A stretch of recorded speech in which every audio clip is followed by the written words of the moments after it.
Led by a lifelong interest in healing, Dr. Linda Salvin pursued an advanced degree in epidemiology. Then, after dramatic near-death experiences, Dr. Linda saw the other side and returned with gifts of insight, visions, and revealed wisdom. Now those gifts are ongoing, and she's here to share them with you. Get ready to be amazed. It's time for Dr. Linda Salvin's Psychic Solutions Podcast with America's original radio psychic, Dr. Linda Salvin, offering up her always fascinating blend of psychic psychology, clairvoyant insights, and expert guests and alternative healing methods. So pull up a chair and get ready for a visit with the one and only Dr. Linda. And now, live from Los Angeles, ladies and gentlemen, Dr. Linda Salvin. Hi, how you doing, everybody? This is the Psychic Solutions Podcast every Tuesday, Wednesday, and Thursday. I am Dr. Linda Salvin, and each segment, each show, of course, is different. That's what we do. Everybody's got a podcast these days, so it's up to you, hopefully, to start following this show. I have been on radio for 30 years. I was on AM, FM for 18 years of my career, and then took some time off, and now I'm doing the podcast thing, as you know, and I have a special guest with me who goes back to 1995 in my career on radio. And her story, we're going to talk about this book that she wrote called The Return of Mikey. This boy, this man, was her son who committed suicide. You'll hear the story. This was the original book. She's got the second edition. It's called The Return of Mikey. Let's bring Diane Goosen on from Diane Buki, actually, to Goosen, who got married to the man I predicted. Hello. Hello, Linda. Welcome back. Well, it's great to see you because we do go back such a long way. Yes, we do. Yes, we do. We go back to 1995 when you first were listening to my show and called about some vitamins and some supplements I was promoting back then, which is different than what I'm promoting now. Why don't you tell a little bit of the story as to how you found me and then introduce Mikey to the audience? And then we'll get into it. I actually had read, it was a magazine article that I was reading about megavitamin study with autistic kids. And Mikey was 8 years old at the time, and I was trying anything natural that I could to help with the hyperactive behavior and the attention problems.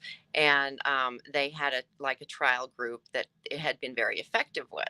So it had a number on there to call to order them. And I called it, and I got this really nice lady on the phone, and I told her, how old he was and everything and what the problem, he was autistic. And she started, asking about his weight and everything. And so I could get the right dosage. And then she asked me, now, how old is Susie? And I had not said anything about having a daughter or what her name was. And I said, what? And you started laughing and said, I'm sorry, I should have told you who you were talking to. I'm a psychic. And that's how I got to know you. And then you proceeded to give me like a real brief reading. And then you said, and if you want another reading next time, you got to pay for it. And I did. And I called, I think I called you probably once or twice a year, all through his growing up period, just for advice and just about my life and everything. And you were always so accurate, it was scary. But anyway, Mikey was very successful. He went to college, he had a girlfriend, he was driving, and he did all those things that autistic kids were not supposed to do, back at that time, because you didn't know about autism. There very little was written. I had a hard time finding things. This was back in 1985 when he got diagnosed, and or I guess 86 was when he got diagnosed. I knew there was something wrong with him before that, but I kept going from doctor to doctor saying, why isn't my son talking normal? And they would just kind of pat me on the head and send me on my way and tell me, stop comparing him to Susie, because girls are faster than boys to develop. And so it was very frustrating trying to get him diagnosed. So anyway, it was a fight. It was a struggle through, all of his grade school years. Junior high was awful. High school, finally, he mellowed out. The kids were a lot nicer, and he really seemed to be coming into his own. And then he went to college for gunsmithing, because that's what his his fascination was. He loved woodworking and metalsmithing and everything that came along with that. And he got his degree, and he was very successful. And then 25 years of age, he committed suicide, which was completely shocking to us because he was happy. Finally, first time in his life, he was happy, and we did not see that coming. But he had left a suicide note that we could tell he was delusional. He thought demons were killing them, and they lived in Walmart, and he had worked at Walmart prior to the gunsmithing job, and it was just He really shot himself at Walmart, didn't he? at Walmart. That's why he went in there, because he thought that's where the demons lived. So they had a gun on the shelf, and he took a gun, or he brought No, his he own took his gun. own. He took his own handgun, concealed it, when he walked in. And when he walked into the store, people knew him, and they said he looked disheveled, which was not like him. So they could tell something was wrong with him, but he just kind of nodded at him and walked on back to. And in those days, they didn't have the gun trackers like they do now with the to see if anybody's carrying anything. We don't have the protection like they do in the guards. Exactly. And Yes. it's a whole different life today Oh, because yeah. of things like that. Yep. Yeah, nothing like that. And then Was that back in Oklahoma? That was that was Oklahoma. in Oklahoma. Yeah. Yep. And that was 2008. It was November 10th, 2008. Oh my And God. it was just it was so shocking, because he had been doing so well and he had been happy for the first time in his life.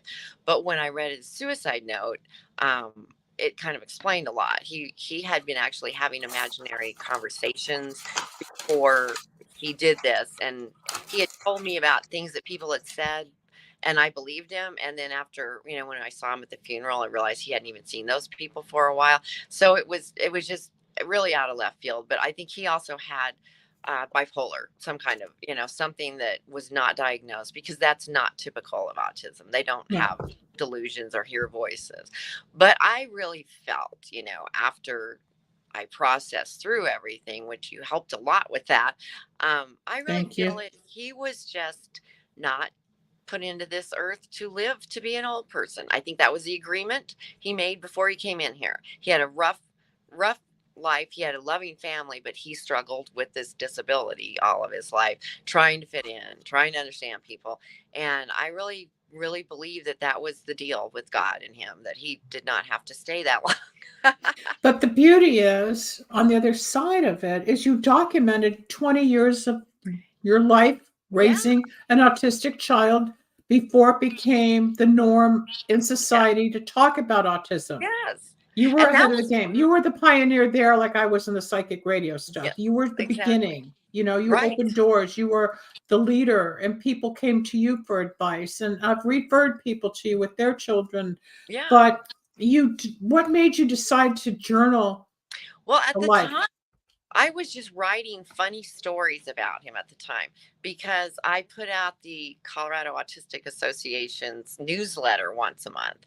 And sometimes I would have to fill space. This is before the digital age. It was on paper. And if the back page needed a story, I'd put a funny story in about Mikey, and people caught on. What's it called? The Colorado newsletter? What? It used to be the Colorado Association of Autistic Persons, but now it's the Colorado or Autism Society of Colorado. It's changed names a couple of times, but it was basically the Colorado branch of the Autism Society. Stop just a second. We had a text from a man in Mississippi. He wanted to know actually what happened. So if you want to get a little more graphic, I mean, we've talked about it on other shows, but he went into Walmart. Let's back up, then we'll get back into the story and the history of the journaling. But he took his gun, got into Walmart. What did he do? Go to the gun aisle, or No, he went to the back of the store where there were no cameras, thank goodness. And it was early in the morning, and there was hardly any people there. And no one was down the aisle that he went down, and he shot himself. And of course, they immediately ran and found that he'd shot himself actually through the neck, and he was gone instantly. So it was, horrifying. It was just completely unexpected. And they were very kind. They they did not put a horrible spin on it. It wasn't all over the, it was on the radio, and it made some newspapers, but they at least didn't make it so sensationalized at the town that he was at. And people knew him, people were very kind and understanding. So yeah, well, I spoke to him a few times on the phone, I remember, through the years, from Yeah. 95 to 08 was a lot of years in there. It was. So, but And he used okay. to say, call Linda, Did he? wanted to know, so then he'd say, well, call Linda. That was his. He was your little angel trying to get you to where you needed to go. Yeah, exactly. So I mean, yeah, it was a good 13 years or so that we were communicating, corresponding. So you were journaling your stories and the events, and it's so funny. There was a lot of humor with Mikey. I mean, he kept you on your toes. Always. And it was funny. And I think that's something that it took me a long time, when he was alive, to finally get to the point of saying this, this stuff was funny before we heard the word autism, and it's still funny, just, it seems like it changes everything when you hear that word, that you're all of a sudden, oh, this isn't funny, it's autistic, he can't do this. And then you start realizing, it still was funny. And I wish, if I could give my old self advice, I could go back and say, just enjoy this. Don't look at everything and go, this is autistic, you got to stop doing it. Because some of it was, he was just joyful. He loved. He had a great spirit. Jokes. He did, and he was funny. And so that was one of the things that he used to be fascinated with, ghosts and the afterlife. And we talked a lot about space and God and how it was created. And he would tell us, if I died, he came in very psychic and spiritual. And I believe the autistic children or people have a gift, that they are more in tune. A lot of people look at it as mental illness, but I think they're on a higher level spiritually in some ways, that they're psychic. They're attuned. They have knowledge that the average person doesn't. And it's kind of spooky.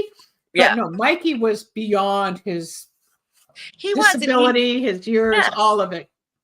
And he thought it's easier for him to think of it kind of in the abstract, things that, even though autistic kids are, obviously very concrete, the concepts that like eternal life or infinity or anything like that made more sense to him in the way he thought. And so he would talk about, ghosts and everything, just like that was just part of it. And he would tell us, if I die before you do, I'm going to come back and play tricks on you. And let's stop. That's the fun part. Now we're getting to the meat of how all this is going or where we're going. So he told you, he warned you. Yeah, it was. He knew he would be gone someday, and he was going to let you know there is an afterlife, Mom. I will be here. What we're talking about, this is Diane Goosen, formerly Diane Bucci, who got married 10, 11 years ago to a man. I told her he would propose finally. The original book, The Return of Mikey, is all about the documentary of raising her son, Mikey, that you're hearing about. And then the second edition came out last year, a year or two ago, and it's updated. There are funny stories, there are clues, and there are true happenings of Mikey's appearance. Talk about the garden, we'll get to the channeling in a moment, but talk about Mikey's signs, how you knew it's him. It was crazy right after it happened, because we had so many weird, bizarre things happening, and not just things like with the radio, but things with the radio constantly, like the channel will change and a song that meant something to Mikey would come on, or lights flickering. And at anyone's house who I happened to go over, all of a sudden there'd be electrical problems. A flashlight would come on by itself. My camera started taking pictures by itself when I was talking about something that was related to Mikey. So we were having all these weird things happening. We were all at my mom's house, so there was 5 of us there, and my daughter starts yelling. She said, "Grandma, there's a chicken in the house," because my mom lives out on a farm. And we all run into the living room, and we all heard chicken noises. I was like clucking noises, and we're looking around and we finally figured out it was like coming out of the air above a house plant. It was very weird. It wasn't like at the wall. It wasn't in the plant. It was like on top of the plant. And that was the weirdest probably, But that was because Mikey. it was Mikey. It was so him, because Huh? he had chickens. He's the one that got the chickens onto the farm, you know. So it was all kinds of just weird things. We all got gifts, I think, that Christmas. We've got stuff in the mail that we didn't order, and that still happens to this day. but it's like stuff that was something that Mikey would do. And I mean, there were so many things, and we, thank goodness, we started writing them down, because so many things happened right at once. And I remember the pastor at the church that Mikey was actually, his funeral was, that he used to go to. He told us, you know, write those things down, because they happen right after they die. So obviously he's heard a lot of people say that right after they lost someone, they had all this bizarre stuff happening, and it loosens up. And I think the person who passed is getting comfortable where they're at, and they don't feel frantic to let you know they're okay anymore. And you don't get as much of that. So I'm really thankful that I wrote all that down. That you get signs from the other side. Yeah. Yeah, you do. Yeah. You still do. And but it's just not as often. It's not like you're getting hammered. Not anymore. No, it comes at the beginning. Like I remember when my mom died, this is where we can tie all this in. Mm-hmm. Because when my mom died in 2009, March of 2009, she was the third. My grandmother went in 96. My aunt went in 2006. My mom went in 2009. And you know me with the butterflies, and I'll go over the poem in a moment, but butterflies are like my little sign. Mm-hmm. And I kept waiting to see a butterfly after my mom had died so that I could know she was okay. No, she was there. I knew she was okay. Yeah. Yeah. One day I was walking my dog and I saw a butterfly, and I heard my head keep going around the corner, and I saw another butterfly. And I said, I heard go around the corner. So I walked another block and I saw another butterfly. So I got all three within a block of my home, saying that grandma, aunt, and my mom were all together. Mm-hmm. And just like when my mother passed away, I've told this story before, but the synchronicity, and just like when you would get the gifts, or the phone would ring, or the chicken noises, or the sounds, the paranormal activity that a lot of people are afraid of. When my mother had passed away, my father called, and I got up to the house at 6:30 in the morning, and my mom's body was there. My dad was dealing with the paramedics and my sister and whatnot. And I could hear my mother, and she was talking, and I was hearing, and I was calling people. My mom died. And then came the statement. She goes, I got to go now. I got to go now. I said, Mom, don't go. And she says, I got to go now. And as soon as like the last iota of energy from like my navel left, the doorbell rang at the same second. And it was the Neptune Society to come for her body. I mean, to the millisecond, the nanosecond, however small we can get. It went boop, boop. So she said, I got to go now. There was the doorbell to come get her.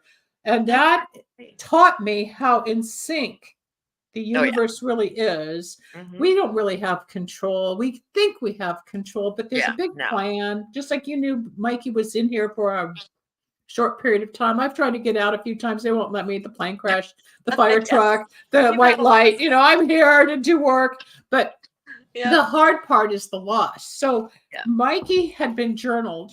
And Diane puts it in a book called The Return of Mikey. You can get it on Amazon. You want to read this book. You will laugh. You will cry. But then there's this wonderful chapter. The latest chapter. I channeled Mikey in 2009. Yeah, because my mom had died. I said, no, I don't do that anymore. I don't think I can. Because we talked about that. I was afraid to go into that level. Mm-hmm. And what page is it? 247. So why don't you tell some of the story? I'm not going to sit and read 10 pages, but there's a chapter here called Channeling Session with Dr. Linda Salvin. Mm-hmm. Why don't you talk about this, and then we'll pick out certain parts. Yes. I waited a little bit till after he'd passed, and I felt like I was ready, you know, and I called you and set an appointment. And just because I watch a lot of, you know, like John Edwards and stuff like that, I know they always say, when there's a opening like a medium, everyone over there can tell that, and there'll be like a crowd trying to get messages to their loved ones. And so I wanted to make sure it was Mikey coming through. So I said, Mikey, I'm going to have a secret code. So if it's you, I'll know it's you. And when he was little and he would, it's head banging, but instead of hitting his head on a wall or something, he used to wad his blanket up and bang his nose into it. And then he named his blanket Mrs. Hare. And that was like his favorite toy. His blanket was his toy. We went everywhere with Mrs. Hare. And so I told Mikey, Mrs. Hare is going to be our secret code, because I thought he'd be able to get hair or something in there.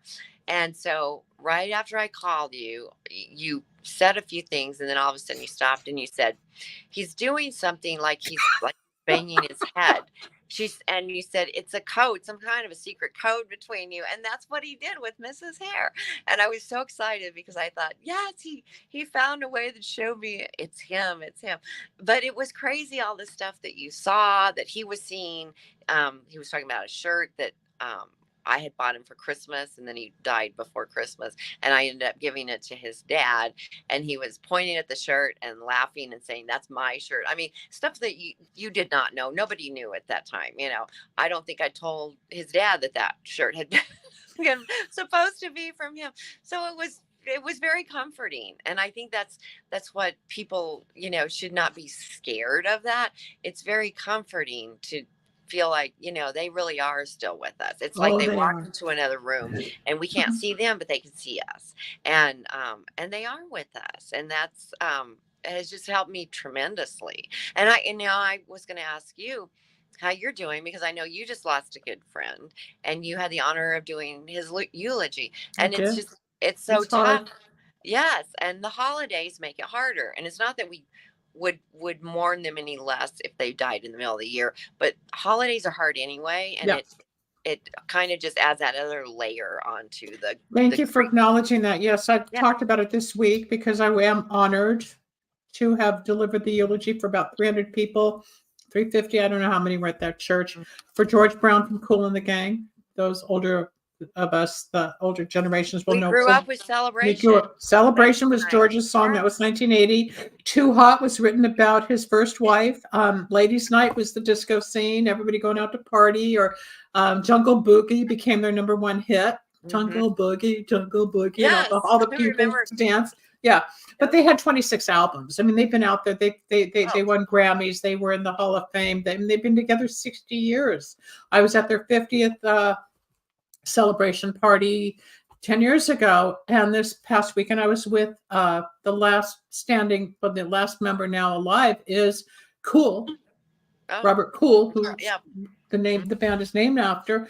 But all these people, the musicians, the other healers that George knew, his family has 5 boys who are most of them are musical. His wife Han of 29 years, she's Vietnamese. So there's a whole range of people. And I was talking about the man, not just the celebrity, but the heart and soul. Because he played drums. He was the drummer and the keyboard player at times, and he was the primary writer most of the time. You can Google George Brown; it's all over. But it's hard. I'm still in that shock phase. I've lost a lot of people, but as you know, certain people. Okay, I'm sorry they're gone, blah, blah. But when you're really attached, like my mom or my grandmother or my aunt or now George, it lingers and I can feel it. And now I'm still close to the family. And it's kind of like George opened that door for us to for me to become more family. He thought of me as family, which I never knew it was that deep, until his wife started telling me, George said this and George felt that. And I'm like, really? Because I don't know. But let's go back to the book. But thank you. Sure. Is there a certain passage I should read here that talks about the channeling? Must be his coin collection, the bicycle. Show me a bicycle. Loved it. Orange juice. Loved orange juice. There's lights on the ceiling fan. Diane, he loved fans. All right. So I brought up things about fan. I don't remember because I can't hold on to all this stuff. I know, and I should have brought my book with me. Why not? It's on sale, folks, on Amazon. The Return of Mikey by Diane Goosen, formerly Diane Bucci, in the original book. Right. We'll get to that in a moment. Yeah. I'll just do some highlights. He's showing me a bandana, pointing to a bandana on someone or a dog. Maybe Dad's hurting, and he's hurting. Doesn't want Dad to be hurt. Diane says, must be. Then we get into showing me a collection and things in a small box. hold on to them. They might Which be I worth still something. have. That's the coin Yes. collection, right?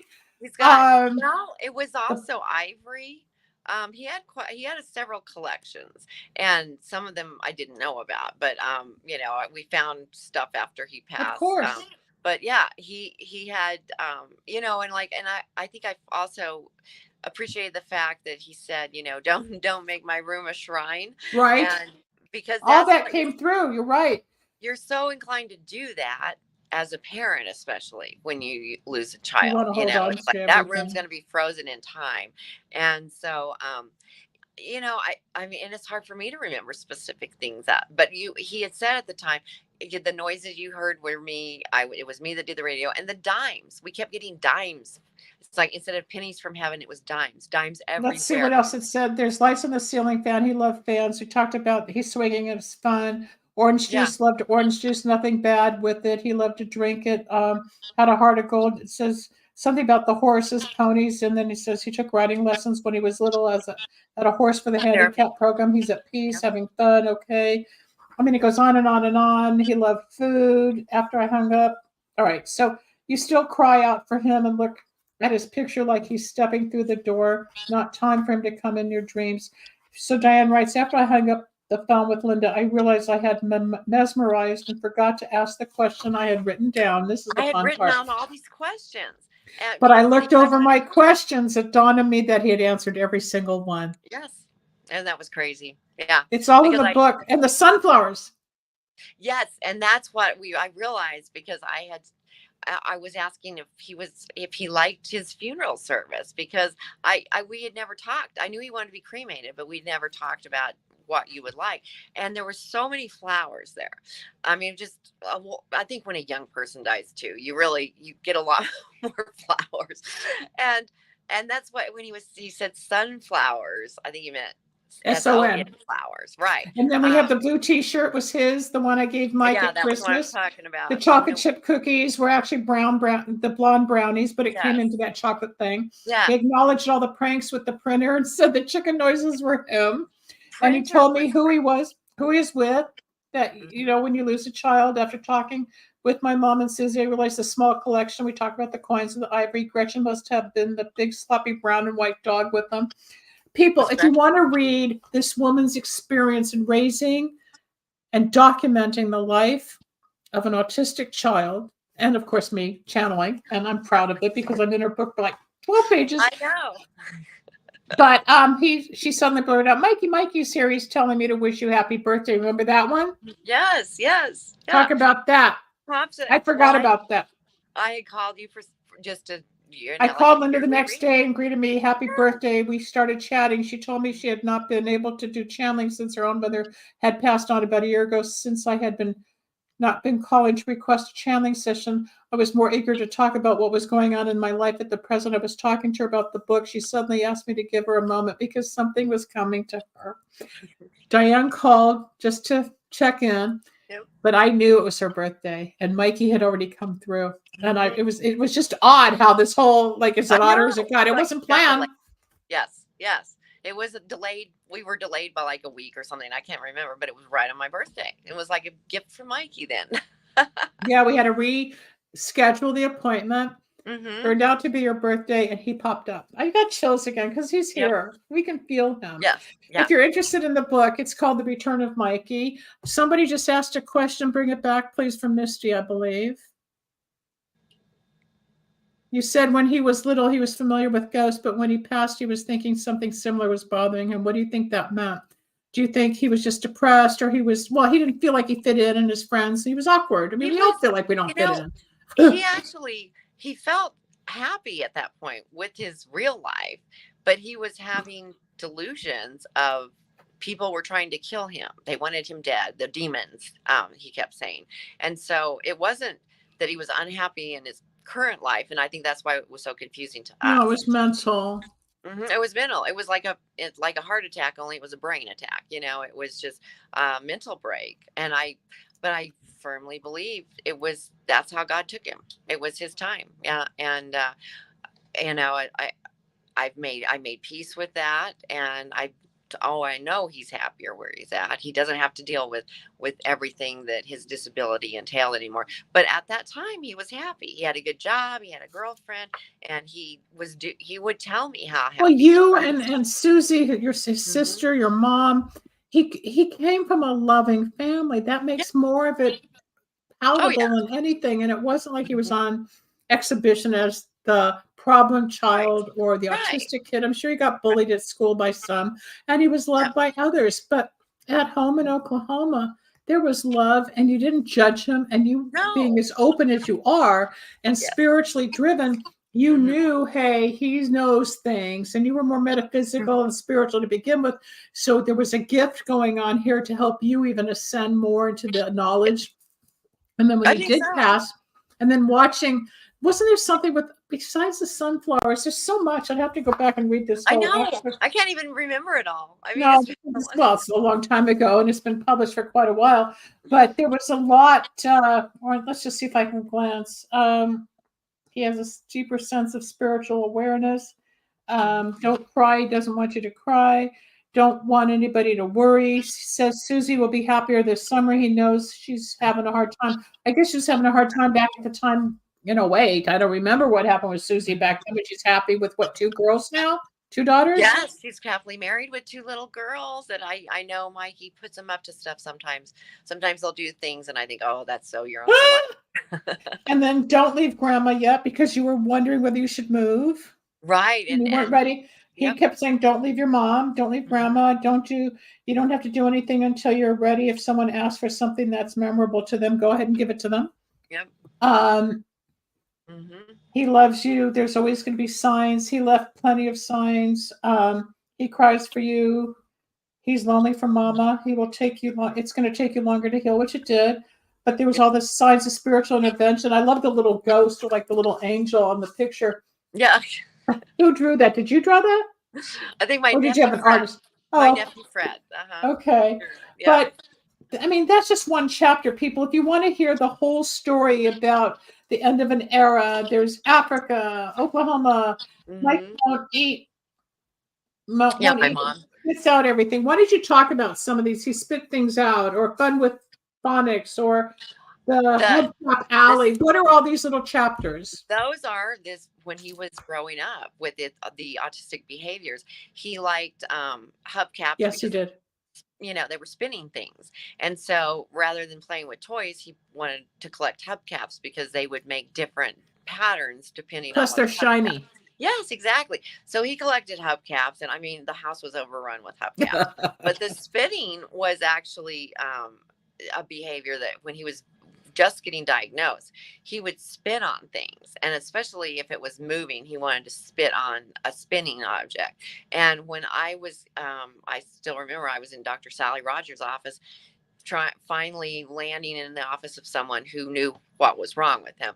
And I was mortified when she was doing her observation of him just playing by himself. And he started spinning a tire or car wheel, a plate wheel or something. And then he leaned over and spit on it. And I was like, oh my gosh. And she wasn't the least bit, I didn't, I mean, it's like nothing happened.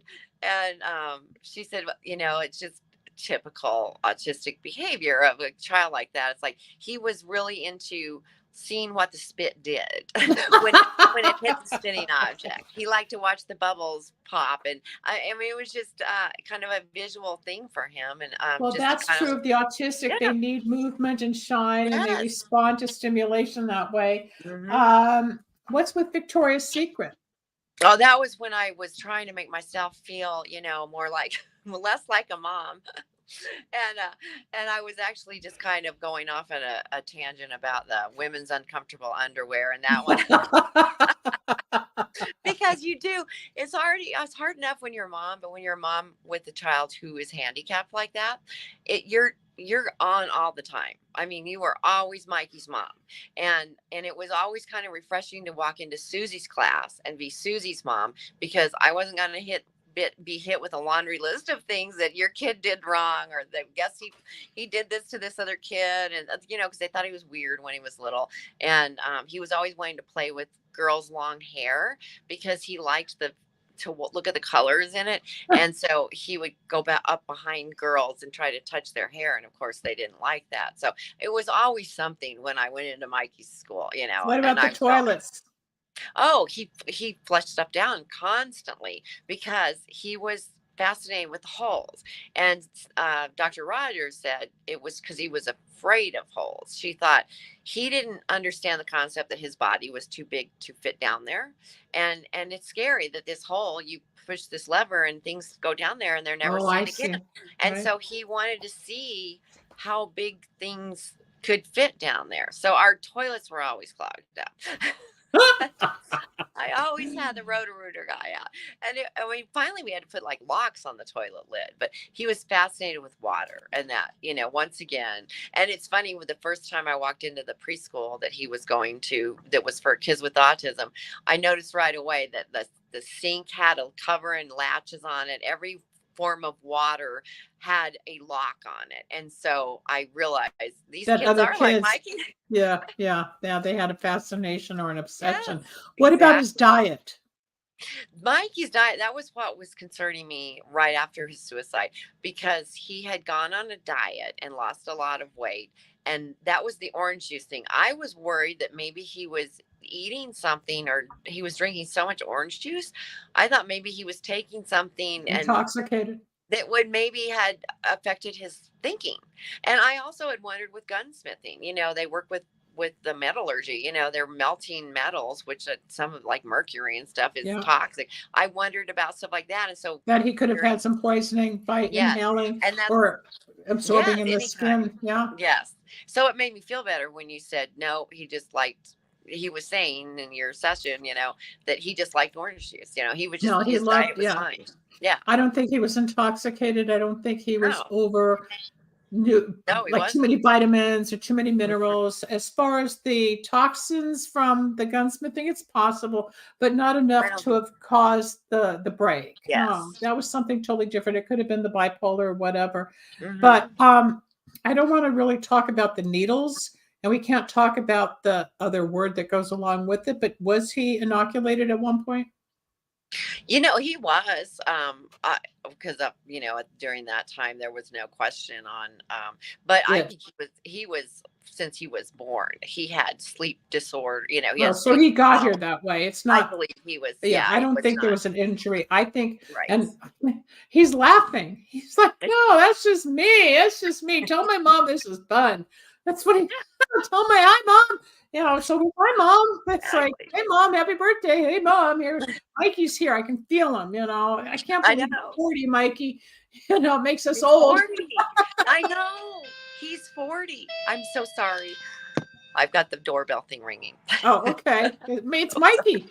No, it's Mikey letting you know he's coming down. He's here. I just said Mike is here. Now that's a proof of how this kid's energy works, whether it's the chicken sounds, the flowers, the gifts.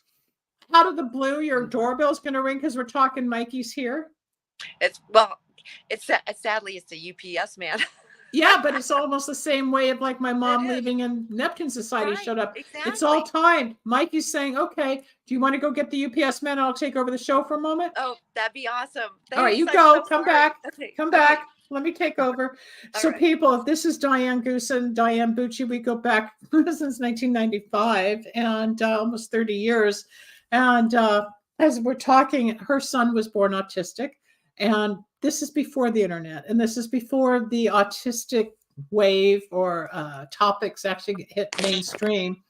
That was fast. What'd you get? Did Mikey give you a present? Somebody else got it for me. Oh, okay.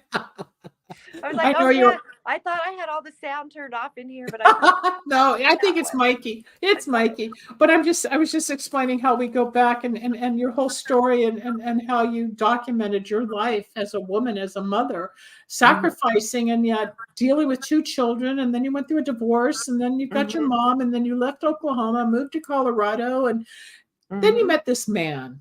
Yes. Let's talk about your husband. Let me talk about Scott. Yes. Fell in love, and it was just a bad time. It was 2 months after Mikey died. And he shows up. Well, and he did, but he had just lost 3 members of his family. And we were, not, I thought I was ready, but he was definitely not ready for any kind of a serious thing there.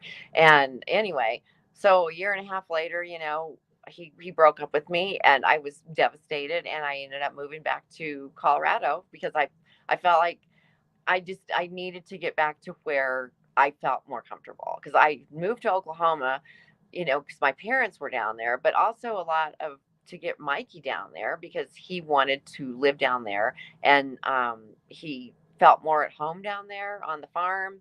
And I knew he'd never move without me. So I had moved down there, transferred with work.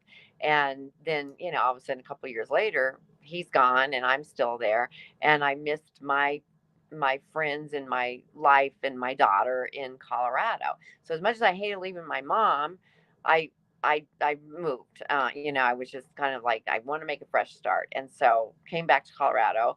And then a few years later, Scott and I reconnected, and now we're married, and I'm happy. And the And I think a timing little was right. psychic had a few words to say along the way that Yes. was going to turn into a marriage. I know, because you did when I called you before I went back to Colorado, and I was, Devastated. mad over Scott, and you said, "Don't worry, he'll come back." And of course, people are like, "Yeah, all Yeah, right." yeah, yeah. Well, Sure. How many he's years? just How many trying to make. decades? Yes, yes. And you told me, you said he wasn't ready for you. You're his soulmate, and that's a tougher kind of love, and you have to be ready for it. I still remember you told me that.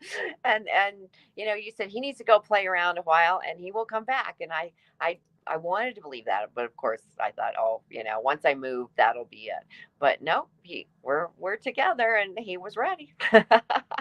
Yeah, and the first book doesn't have that, but the second book has the PS that I predicted the wedding. So people, if you have questions about your life, you can always reach me off the air at lindasalvin.com. And you can have a channeling session, or you could have a reading, or everything like Diane and I've gone through for, almost 30 years now.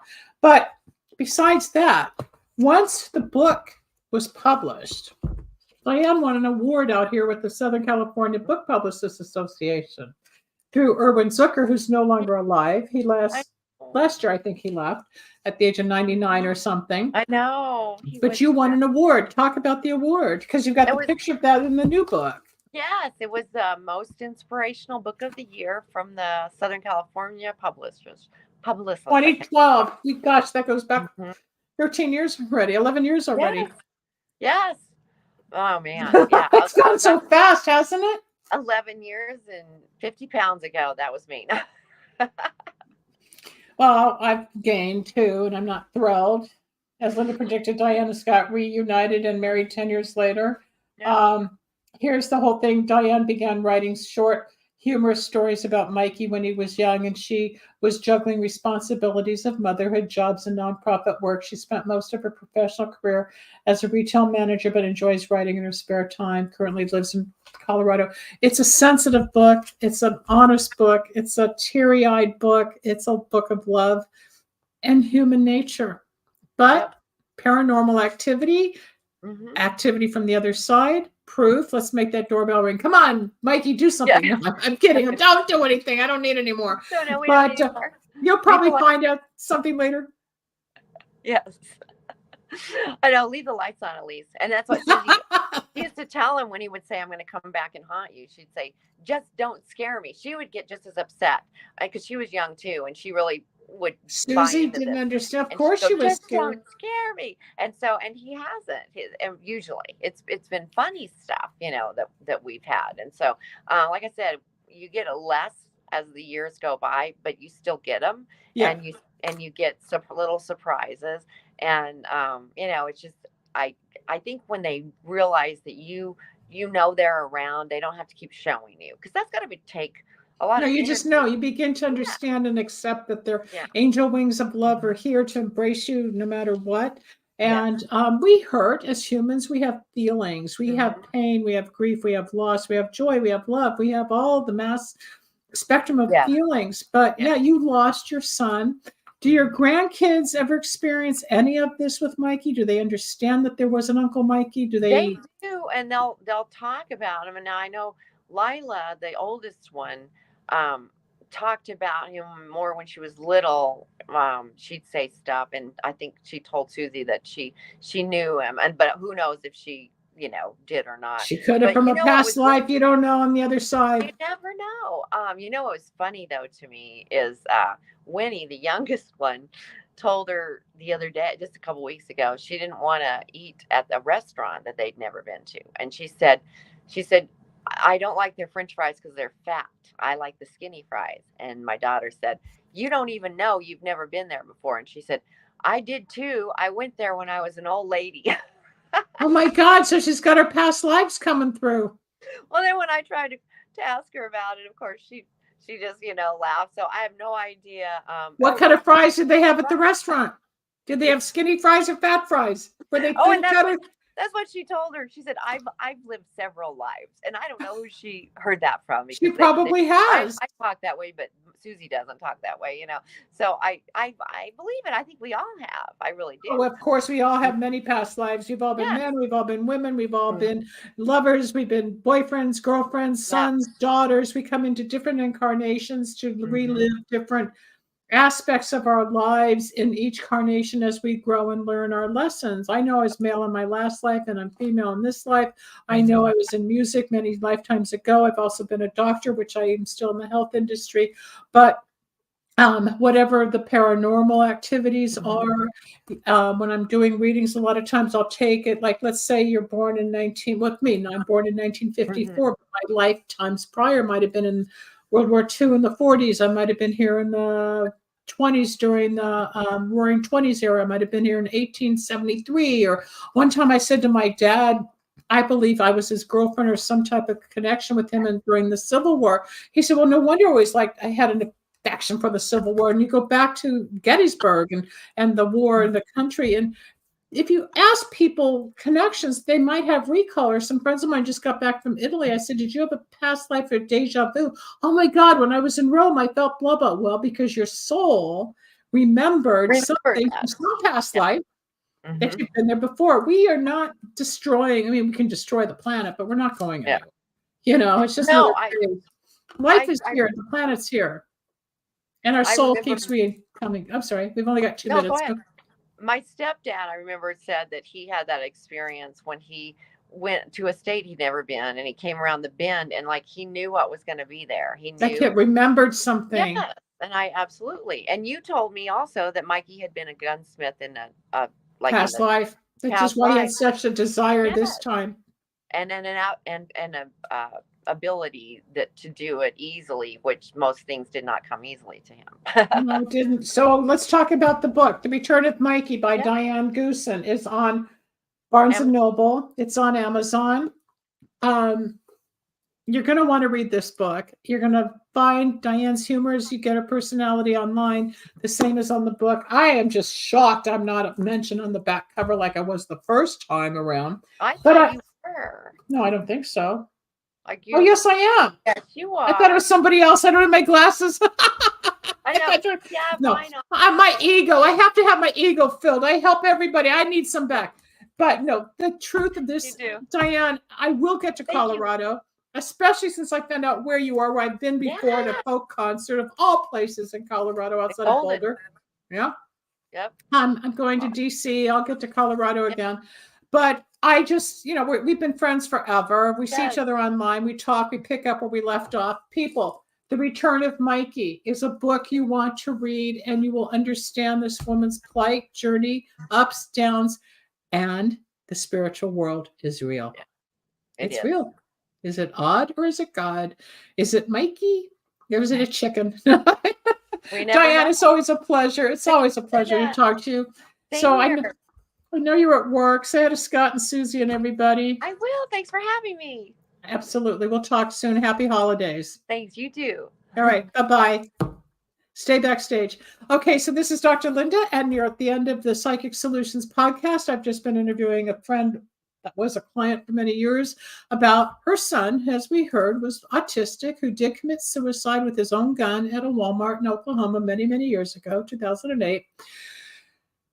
and how he came back and gave messages and talked to the family and made people laugh and cry, and how I channeled him and brought it all together for the closure. That's what channeling is. To get back to what I do quickly, when I communicate with the spirit from the other side, I'm giving people like Diane the communication, the comfort, and the closure, so they know it's real. They're not imagining, hearing, or seeing things. So if anybody out there has a loved one or even a pet that they want to communicate with, by all means, you can reach me off there. The information at the end of the show, lindasalvin.com. I've been doing this a long time, and a lot of these stories are coming out in my book that will be out next year. And in the meantime, I am going to be taking a week off for vacation. I will probably be back right after Christmas. So next couple of shows will be some replays. If you have watched the shows for the last several months and there's something in particular you would like to see again on air, then email me at lindasalvin.com and tell me what show you would prefer, and I'll put it up. Candy and I will also have a replay on the Wednesday, Recovery Wednesday. So in the meantime, have a wonderful week. If you're listening to this podcast somewhere down the line, it just happens to be December, and it's time-stamped when I normally don't time-stamp a show because you're not supposed to in broadcasting. But it doesn't matter because podcasts don't really have rules like the broadcasting era does or medium does. I am a psychic. I am a healer. I am a medium. I'm a broadcaster, and I'm into nutritional health. It's all on my website, lindasalvin.com. Have a blessed day, afternoon, evening, night, wherever you are listening to this, and I hope to hear from you next time. Thank you so much. Take care. Bye-bye. Thanks for joining us. We hope you enjoyed Dr. Linda Salvin's Psychic Solutions Podcast. You can reach Dr. Linda at 888-509-1077 or at lindasalvin.com. Need a breakthrough of your own? Ready for answers or insights nobody else has? Reserve your own one-on-one in-person chat. Dr. Linda isn't just for other people. Dr. Linda gets results for you. And it's easy. Contact details are on screen now. Just click on lindasalvin.com or call toll-free 888-509-1077. That's lindasalvin.com or toll-free at 888-509-1077.